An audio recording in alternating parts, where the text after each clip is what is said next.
Hi, Sue. Hi, how are you? I'm good. How are you doing today? I'm doing great.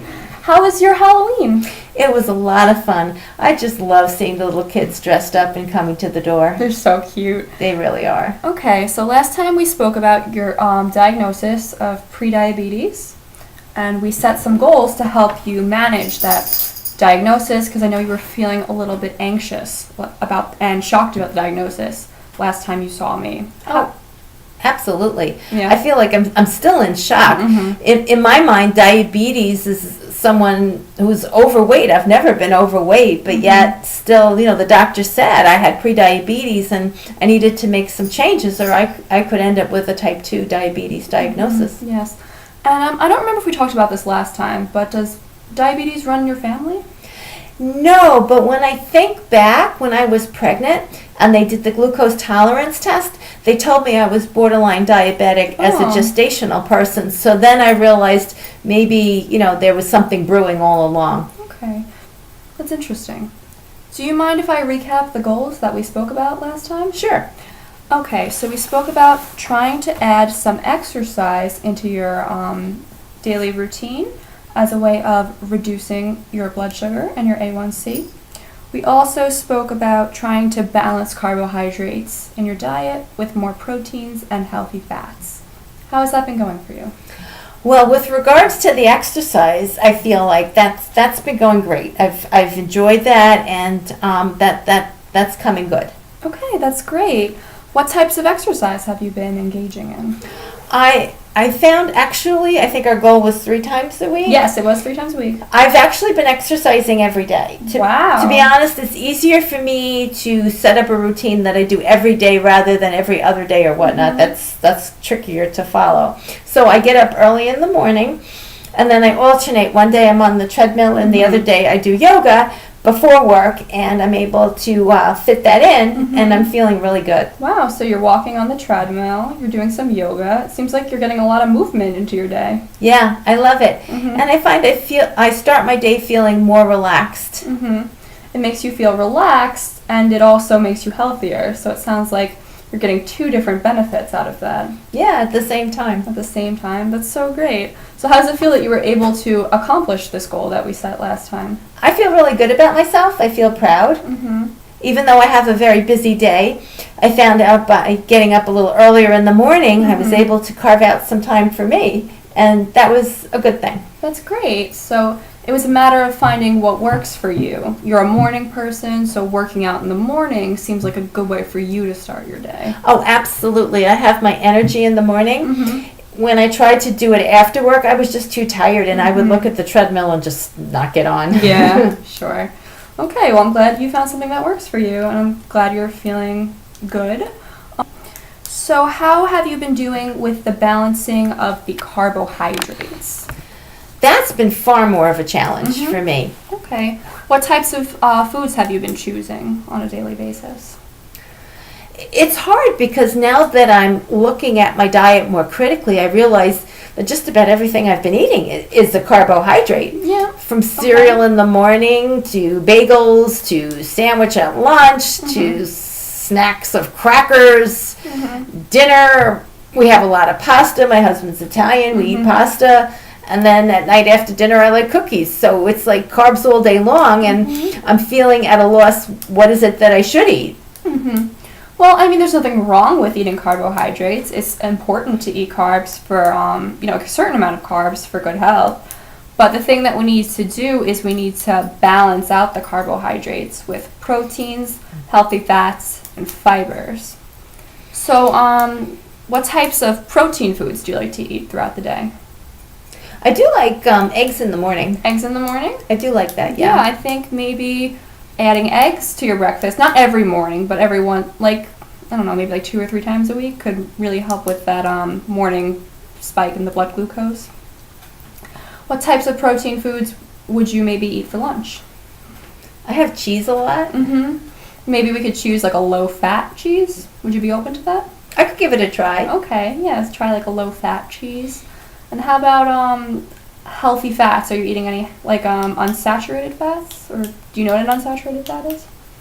Remind me. Okay, so unsaturated fats are the ones that are liquid at room temperature. So that's like our good old olive oil, avocado oil, sunflower oil, peanut oil. Saturated fats are the ones that are solid at room temperature. So I recommended that you choose the lighter cheeses because cheese has saturated fat. Butter is a saturated fat. I don't think you're eating this, but lard is another saturated fat, just to give you an idea. So that's why we recommend going lower on the saturated fats, because saturated fats increase your risk for heart disease. Am I giving you too much information? No, Okay. it's helpful. Okay, good. So we want to go lower on the saturated fats and higher on the unsaturated fats. So are there any unsaturated fats you can think of that you like to eat during the day? Well, it sounds like a salad with like olive oil or safflower oil or something like that. You know, I could include it that way. Is that something you would be willing to include with like your lunch or dinner? I think maybe dinner. Okay. Because then I might not be so hungry and want as much pasta or potatoes or whatever it is that I'm eating. Yeah, definitely. And if you include a salad with your dinner, you're also getting fiber, which we began to talk about last time, but we can talk more about this time. The like your blood sugar goes up like this when you eat carbs. When you eat fiber, it's smaller, like that. So it decreases the spike, which decreases your blood sugar. So including those healthy fats, fiber, and also whole grains can be things that will help you control your blood sugar. I know you mentioned that your husband likes to eat pasta a lot for dinner. Do you think you guys would be able to try a whole wheat pasta?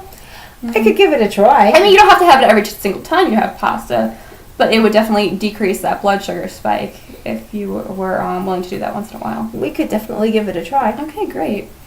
So, what do you think are your barriers right now to balancing carbs throughout your day? I get hungry and I want the energy that I get. I mean, again, as a nurse working in the hospital, we're running around. When you finally get a chance for a break, and people are always bringing in bagels, it's very quick and easy to just grab a bagel. But I think from what you said, that there's a lot of carbohydrate in that. So. Okay, so I think what I'm hearing you say is that it's almost like a social thing when you're at work and everybody's having the bagels. Oh, absolutely. That's like break time. Oh, yeah. Bagels, donuts, that's what nurses eat in the break room. Oh, no. Well, that's okay sometimes. But do you think there's anybody at work that would support your healthier eating habits, that might be familiar with diabetes or watching your carbs throughout the day? Well, I mean, we're all aware of diabetes. I think maybe if I had more ideas on healthy snacks, I could be the one to bring in like a fruit salad or something like that. Okay, so you and share it with the other nurses, and that might go over good. Okay, so you could still make it a social thing, but you can make like a healthier swap. That's what I'm just thinking. Yeah. Okay, so I have a recipe for a fruit salad that I could give you. Would you be interested in trying? Oh, absolutely. Okay, great.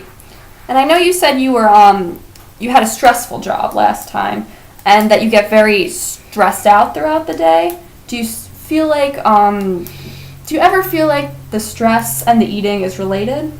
Sure. I mean, I'm a manager, so I'm the one people come to complain to, and definitely we deal with patients who are in crisis, so it's not uncommon for patients and family members, and we're not even going to talk about the temperament of the doctors, what that's like to deal with. So yeah, when you're catching your breath, sometimes, going for something to eat gives you a little bit of a feeling of relaxation. Okay. Yeah, and I'm sure you are very stressed out because you definitely do have a stressful job, so there's nothing wrong with feeling that way, but sometimes there are other coping mechanisms we can use other than food to relieve that stress. Can you think of anything that you might be able to do to relieve that stress? Well, now that we're talking, I mean, I've learned a lot about yoga, and I practice yoga in the morning. And part of that is they have different types of breathing techniques, which they say are helpful for relaxation. Up to this point, I've only been using them when I'm working out on the mat, but I'm thinking even when I'm at work, I can always just take a moment to do a breathing exercise, and that might be helpful. I could try it. I think that's a great idea. So on a scale of 1 to 10, how confident are you that the next time you get stressed out at work, you could try one of these breathing exercises to calm down rather than going for the donuts or the bagels? Actually, considering all the training I've had in yoga, I would say probably about an 8. An 8? Wow. Why an 8 and not a 5 or a 6? Because I've been doing yoga for over 30 years. Okay. I just have to learn to take my yoga lessons off the mat Okay. and into the real world. Okay, so I like that. You're applying something that you love to your daily life. Okay, great. Are you feeling better and less anxious having discussed the things we discussed in this session?